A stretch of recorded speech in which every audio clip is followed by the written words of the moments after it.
Hey there, are you recording consistently? Are you posting to your social media every week? Are you showing up and you're podcasting and yet your numbers are kind of looking a little flat?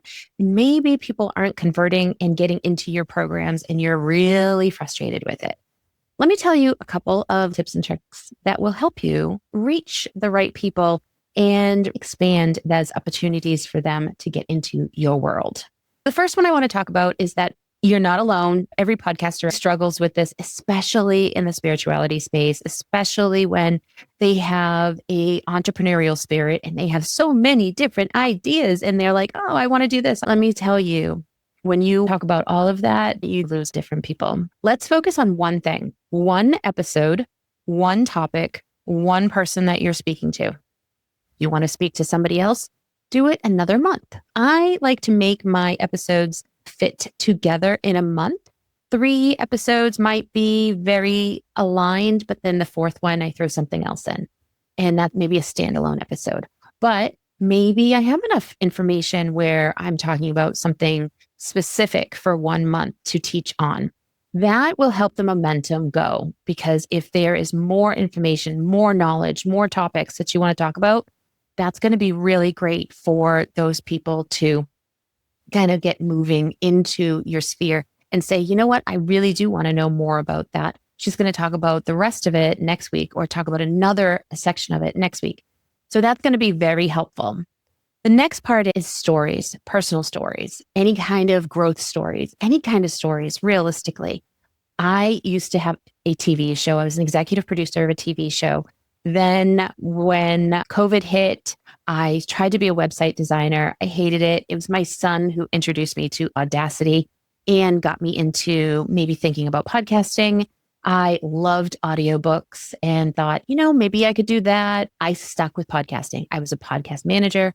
I got a client right away, and that client then turned into a long-term client. She's still a client today. Her podcast does very well because she sticks with one niche. And she does have stories in her podcast. And those podcasts do really well because people remember stories.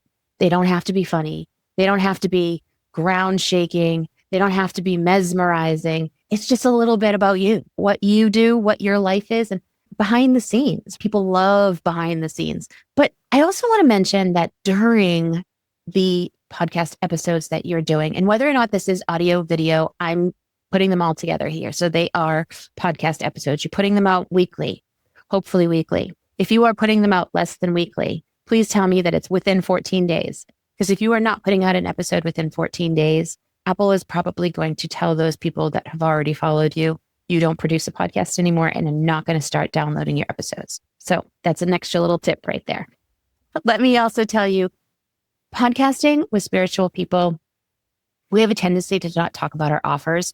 We have a tendency to not talk about how fabulous we are and how we have brought change to people. We are very afraid to bring forth the momentum that we've created for other people because it's personal to them, right? It's personal. And we feel like, I can't really talk about that. It is their amazing feat. They have grown. They have made it. They have done this. So for instance, I'm going to tell you, a couple of years ago, I was helping a woman produce a podcast and she reached top 100 in entrepreneurship in Apple Podcasts. That is huge, amazing. That is something she should be very proud of. That should be something that I was super proud of, but I wasn't at the time. It wasn't until more recently when I noticed, after becoming a certified podcast growth coach, that some of my clients were reaching some amazing category feats. So I currently have a client and she is continually in the top 100 in podcasting for spirituality in the United States. That's really hard to get to. Less listeners there. So Canada, I find it's kind of easy to get into that category in those feats, but UK, really hard. United States, really hard. And she's made it several times, multiple times over this year.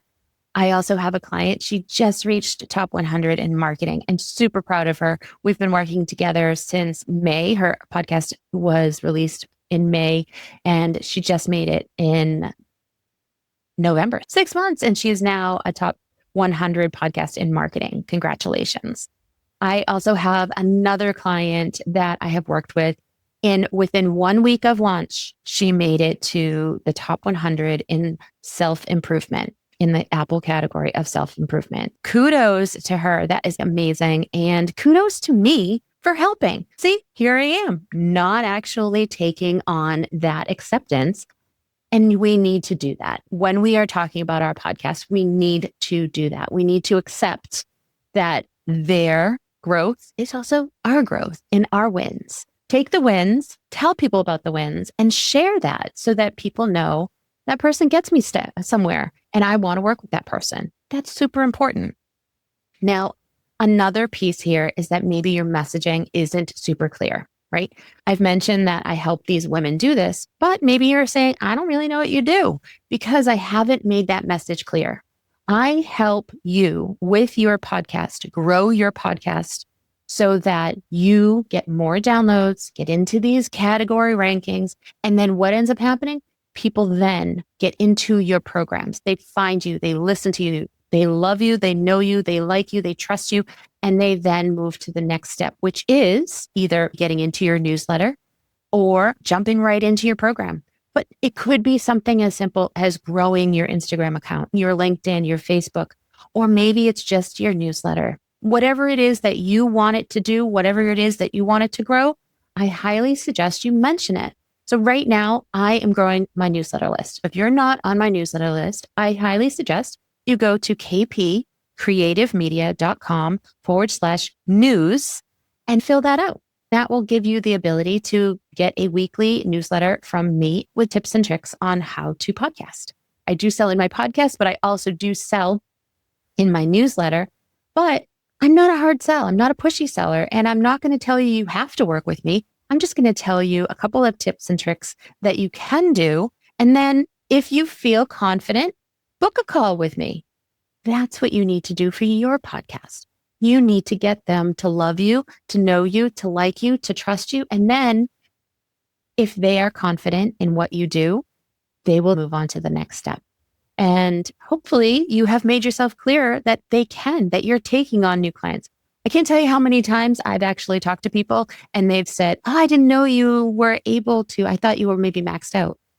No, come on into my world. Even if I am maxed out on clients, I have other programs. I have a membership where you could join, or I have just a call where we can talk and maybe you're a good podcast guest for a client and I can connect you that way. There's so many different ways that you can get somebody into their world and just invite them in and tell them maybe just an easy freebie that you have. Tell them about the freebie. Tell them about your membership. Tell them, follow you on Instagram. And when I launch the next thing, you'll be there to hear about it. Or maybe you have a community, a Facebook community, a school community, a circle, a band, or whatever kind of community you might have. Maybe you have that and you can share more information with them there. I know this is about other pieces, not just the podcast, but the podcast is the piece that holds it all together. That is where they hear you. And that is where they know you, they like you, they trust you, and they move forward with whatever your next steps are. And the beauty of podcasting is that you can move your next steps on a quarterly basis. I don't suggest doing it every week. I don't suggest saying, hey, join my newsletter this week, and then next week, join my membership, and then next week, do this. I do suggest sticking to one call to action for about 8 to 12 weeks. Because that is going to be the maximum amount of time or the amount of time that it could take somebody to finally say, yep, I needed to join that. I don't know why I haven't done that yet. Or it could be that they only just started listening on the very last episode that you talked about that particular call to action. And you need them to be really clear on what the next steps are. And then when you go on to the next week's episode, they may be like, she talked about that. I remember that happening a couple of months ago. Let me go back and listen. And they'll go back and you get more downloads when they go back and listen. That actually brings me to the next little tip I want to talk to you about. If you have talked about something amazing on your show and you really want to bring more awareness to another episode that maybe didn't have as many downloads or was really powerful and poignant, invite them to go back and listen. And even if they have listened before, I would highly suggest you invite them to go back and listen again, because it might hit differently the second time, the third time, the eighth time. You just never know. They might have been working out at the gym, or maybe they were walking their dog. And when you said that really amazing thing, the dog was barking at the neighbor down the street, and they're not listening to you as much as they're trying to figure out what's going on. And when they listen again, maybe they're more focused and hear you the second time, the third time, the eighth time. You just never know. So invite them to go back and listen to an old episode. I think that is a really great way to get more downloads for previous episodes. Now, you do always want to tell your listeners that there is a path. We mentioned briefly about I do 3 or 4 episodes in a month. That I would consider would be a pathway. If you have some type of a path that you can bring them on, start with one episode. Maybe that's a coaching style episode where you've brought on a client. Or if you can't bring on a client, maybe all you're doing is you're bringing that client's knowledge or that client's problem to the podcast episode. Don't mention real names. Give her a fake name and then say, I have this client and this is what she's had problems with, and this is how I taught her. What a great way to show the transformation of that client. And then maybe do a interview with someone the next week that kind of reinforces what you taught to that client. Follow it up with an episode that you do personally so people can find out more about how you would put all of this together. It's a great way to have buckets of content, buckets of information every month, and keep those people on that pathway that you are trying to teach them. Single episodes that only have one topic and are, standalone, perfectly fine. But if you can find buckets that fit together, this is creating that journey, that path. They want to come back for more. They want to come back and they want to find out more and more and more about whatever that topic is that you're talking about. Now, most podcasters kind of hide their offers, or they mention them vaguely. And this kind of goes back to, we don't want to do that bro push, right? We don't want to really be that pushy person that is trying to sell. You are not serving your listeners. You're not serving your people. You're not serving those that need you if you don't invite them into your world. Invite them to your next offer.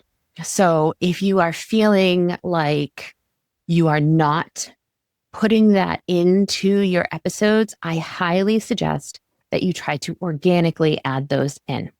If you go back and listen to this episode, you'll see that I have organically added in that not only am I a growth coach, that I have clients of my own that I help with, that I have a membership, I do some production work. I have added some of this in just organically throughout. And then at the end, if you want to work with me, please reach out. Let me know. I'd love to have a conversation with you about whatever you might need in your podcasting journey. Now, it's not your effort. It is your alignment. I want you to feel that these are things you can do. You don't need to do any more hustling. You don't need to put out more episodes. You don't need to chase any trends. If it doesn't align with you to put out quote graphics, reels, audiograms, and stories, don't do it. But stay consistent with what you are working on, whether that is your podcast in conjunction with Substack, your newsletter, or your YouTube. Or maybe you are just putting out a podcast, but you're really amazing at the keywords and you're getting organic discoverability. That is amazing as well.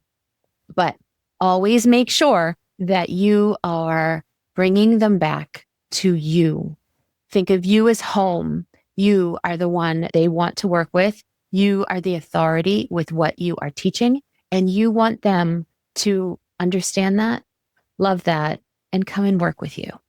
Hopefully you've gotten a couple of ideas on how you can go ahead and just make your podcast episodes a little bit more seen, heard, and understood by the ideal clients that you have. If you need help with your podcast, I am here for you. And I invite you to reach out to me via DMs, or you can email me at kim@kpcreativemedia.com. And we can have a little conversation through the emails or DMs on your podcast and your podcast growth and see if we can work together in some fashion, or if I just have some tips and tricks or a podcast episode that I can point you to that might be the best way that you can learn on the next steps that you need to do. Until next time, I'll talk to you soon. Thanks.